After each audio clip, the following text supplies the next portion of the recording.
What we have to look at today is a cost-affordable optic and accessory set for your airsoft replica. The company Pinty reached out to me and asked if I'd like to take a look at this product, so this is sponsored. Thank you, Pinty. They did not force my hand on anything to say. They just asked that I take some photos, some videos, share the product, and also share my opinions during the video. And they were also kind enough to hand me a link in the description below, so it benefits me if you click that before purchasing.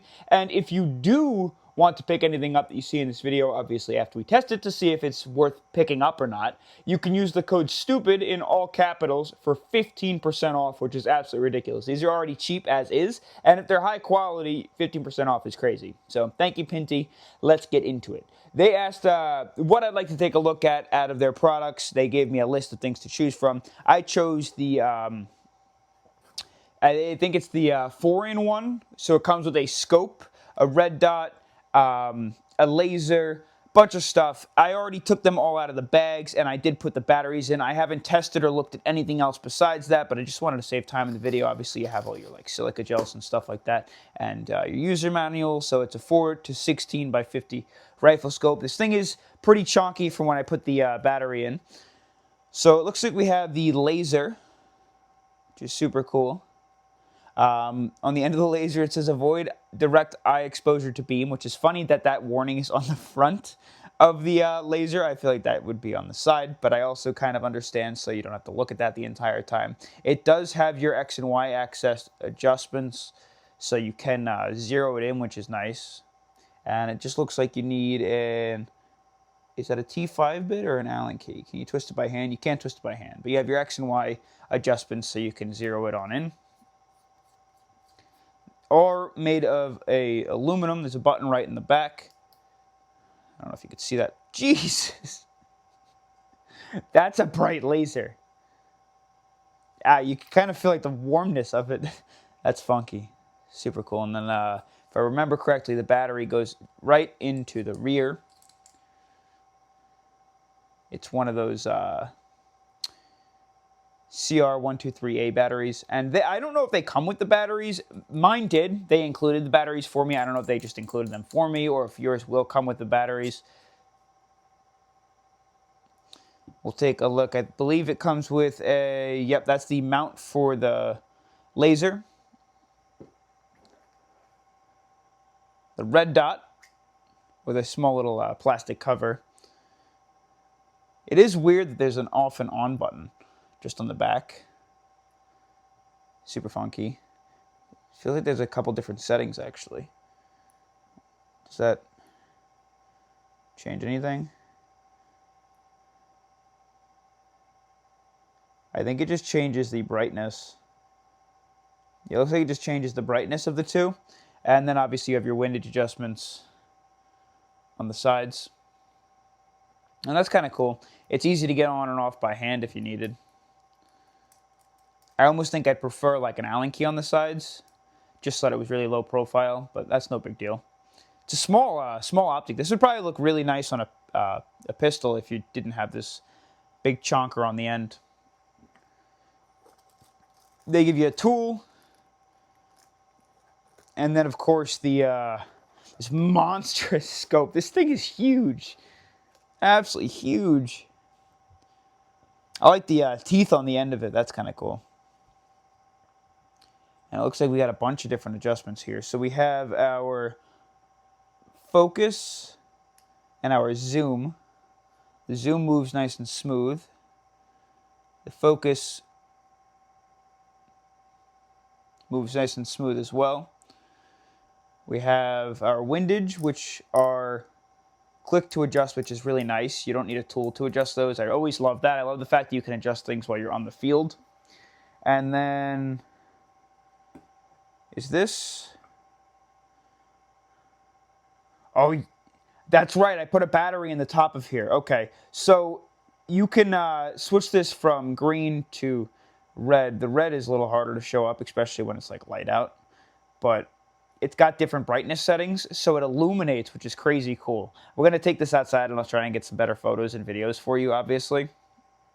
But all in all, everything seems like it's super like high quality. There's no like wiggling or rattling or anything that's like noticeably cheap yet. And for the price of these, being that they are so cheap, you would expect there to be.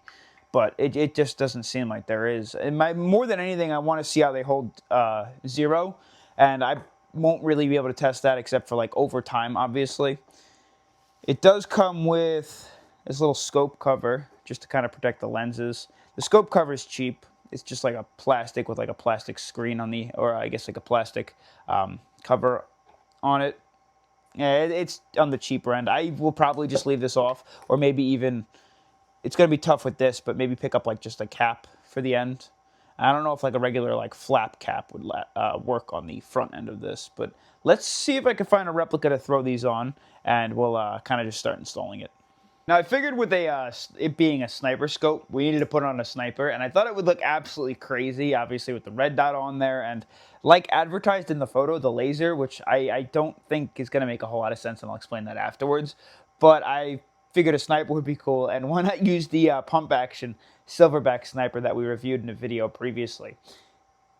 I kind of like the way that looks, I'm going to be honest. Let's see. It looks very, I don't want to say like futuristic, but more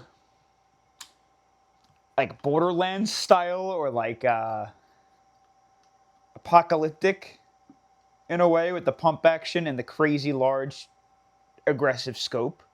I'll go ahead and like super tighten these down in a second after we get this all installed. But that doesn't look half bad, honestly. That's not bad. And then the red dot's cool because obviously it's a pump action sniper, so maybe even a little more close quarters, close range combat would be a cool idea. I don't totally understand. You're probably going to need a riser for that, no? Does it? It doesn't come with a riser? I don't think you're going to be able to see. You're not going to be able to see through the red dot. Are you?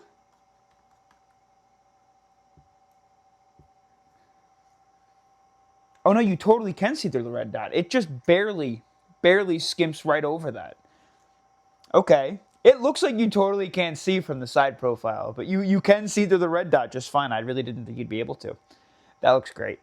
Okay, this is the one part that I don't think I'm going to like the look of, or the function for that matter. I guess I get the understanding of wanting to add more to the scope because it's got those side rails, but on the photo, I think it shows the laser, like on the photo on the website, it shows the laser on the side of the scope. The problem with that is my hand is never up there, so I have to take my hand off to touch the laser every time that I want to use it. And then the other issue is that's not really in line with the barrel. You want this guy close to the barrel, so maybe on the side or something. But we'll just install it for now, like it shows on the picture. I'm not going to have it like this. I'll probably, honestly, either throw this guy on a different replica, if anything, like up on the handguard or something like that, and then I could just like be holding the grip and I'll press it nice and easily. This is a pretty powerful laser, honestly. Okay. That should do. Set it on. It's not, do I have to slide it on? Okay, we have to slide it on, I see. And then it should just clamp it on down. Maybe I'll go the other way so it's easier to access. Yeah, we'll go like this. Then it's easier to screw on, screw off. That is just way, way, way too chunky for my liking, if I'm being totally straight with you. So I won't leave that on there, except for the video. Maybe not even. Definitely not into the way that looks. And function is going to be a pain in the butt. I can't even... Why can't I tighten this down enough? It's supposed to clamp down on it. But I'm not getting it to clamp down.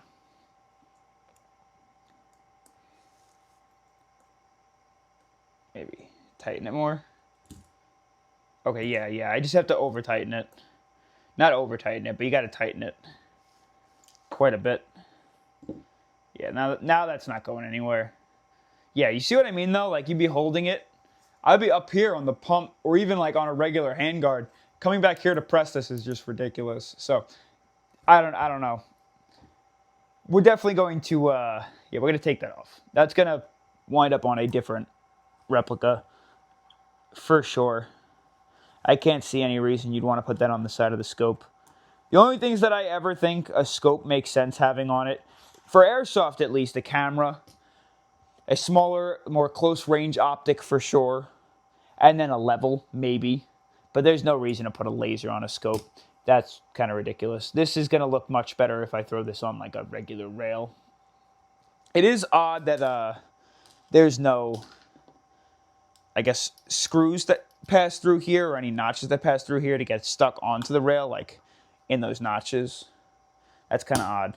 But it is a very, very strong laser so long as it lasts and holds zero. A lot of cheap lasers don't hold zero. But we'll take this outside. I'll try and get you some better photos through it. We got the sniper. We got a body-sized target down there, the little purple one. And I want to just see if we can get this thing to scope in at like a 0.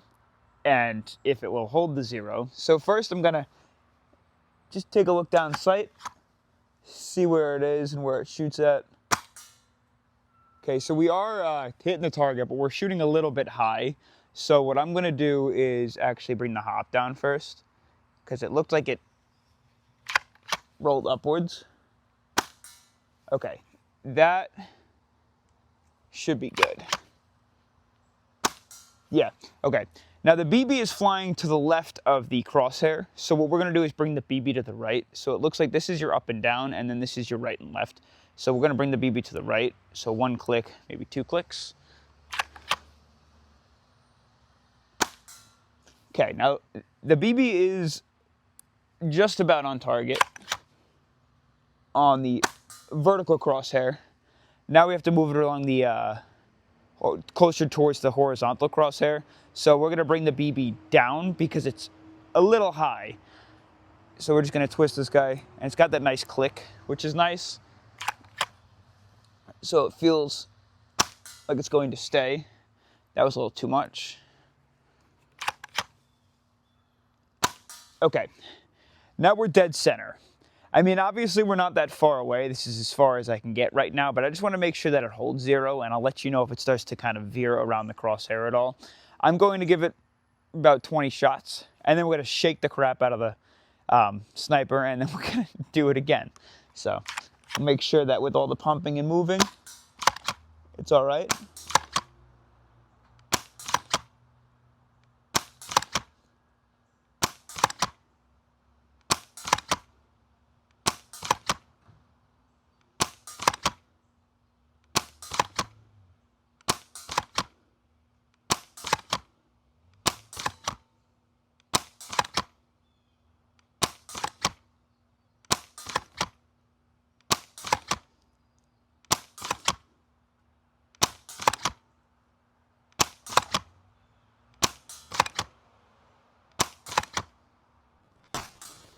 The audio here completely cut out for about, like, I don't know, 5-10 seconds, but I was basically just telling you that the crosshair and the BB, it held complete 0 minus the minor fluctuations with BBs, but it held fine.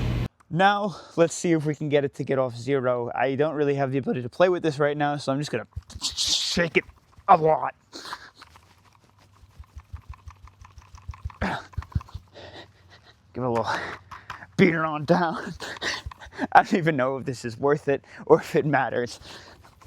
And let's see if we stay on target. I mean,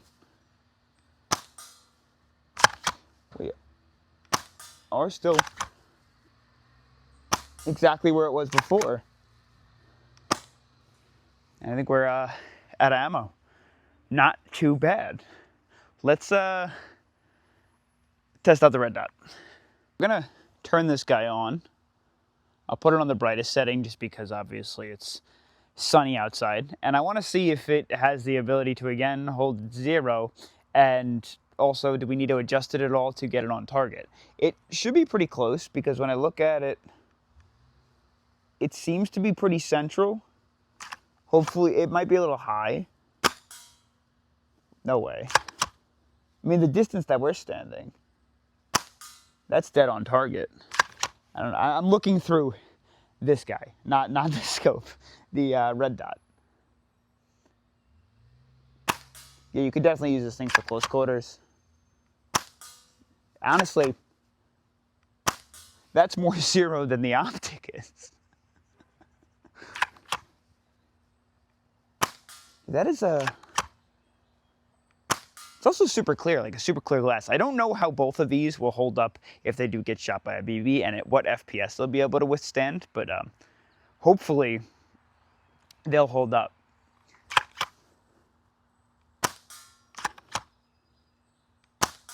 I mean, I know we're pretty close, and it's a silverback sniper, so it's super accurate, but we haven't missed a shot on target. And if you were using the red dot, that's about the active range that you'd want to use it at. Hopefully on like something like a GBBR, it would be able to hold zero, but yeah, I mean, she definitely works. All right, so you're pretty zoomed in right now. I want to see if I can get you a picture of what it would look like if you had both lights on. So during the daytime, here is the green, which that illumination looks absolutely incredible. It looks like something out of like an alien film. And then let's check out the red. The red's a little bit, I think we have to go all the way over to get it to bright. There's the red. See, and it's got a bunch of brightness settings that you can like dim it down with. And then obviously like later, and then the brighter green. That green is just, I like that a lot. The green is super cool. Now, I did not forget the laser. Obviously, we're not going to put it on the sniper scope because that's a little ridiculous. But let's see if it shines onto the target during the daytime. And it does. Can you see that? Hold on. Let me see if I can zoom in. It's a seriously bright laser. How far back does that go? It goes pretty dang far back. Took it into a darker room as I could to try and give you the best picture as possible. But, okay, that second laser is bouncing off the mirror on my left. That's why it's there. It's not actually the laser messing up, so ignore that back one. But it is seriously bright when you're in like a darker room or a building without any lights. It's so bright. It's actually bouncing off the mirror next to me. And it's creating a second one that moves simultaneously with it. That's not a bad laser. Okay, so I put everything back together. I even put the laser on just because obviously I want to wrap things up the way that it was designed to be put on, or at least from the photo it was. But what's really cool about this, and the reason, again, like I said, I wanted to check this out when they reached out to me, was because I think price affordable optics are something that are seriously overlooked, and it's constantly under people's thought that you have to purchase these crazy expensive $200 scopes for a replica that costs $400, which to me, it just seems crazy.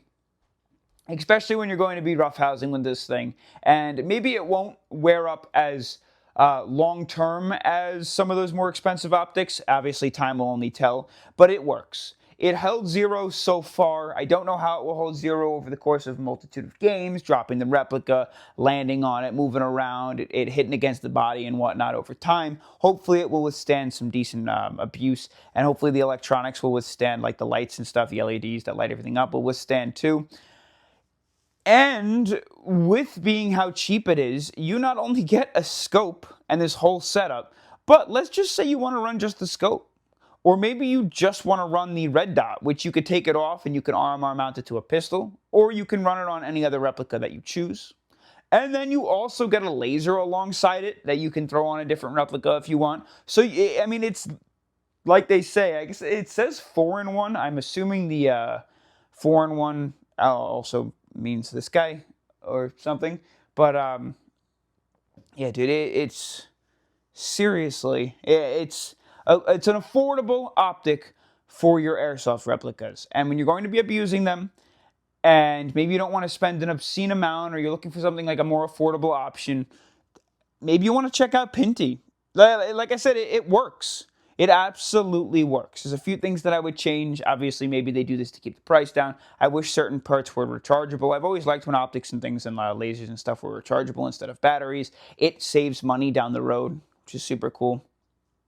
I personally also wish that maybe the caps were a little different. I've always liked the separate end caps with the flaps. And the fact that your zero or your focus point is on the end causes you the inability to put one of those caps on the back end. And I don't know if the flare on the outside will allow you to put one on the front. It might not. If it did, however, maybe you want to look into some sort of a guard for the front, just so you don't damage it with getting shot with BBs, because sometimes the cheaper optics can't withstand a BB shot. I don't really know if this one will be able to. I'm not going to be testing that right now. But if anybody has any experience, maybe they can let me know down in the description below. But again, thank you, Pinty, for letting me check this guy out. It's a working, affordable airsoft optic. You don't have to spend an obscene amount of money. I see some guys putting like an Oolite flashlight on their replicas, and some of those flashlights cost a fourth of an expensive GBBR. So it's cool, and if you have the money to do so, go for it, but it's just nice that you don't need to. So thanks for tuning in. Thank you, Pinty, for sponsoring this video. I have another video coming with a product from them that I think is really cool and kind of funny in the near future. But for now, thanks for joining me on this adventure, and I'll see you soon.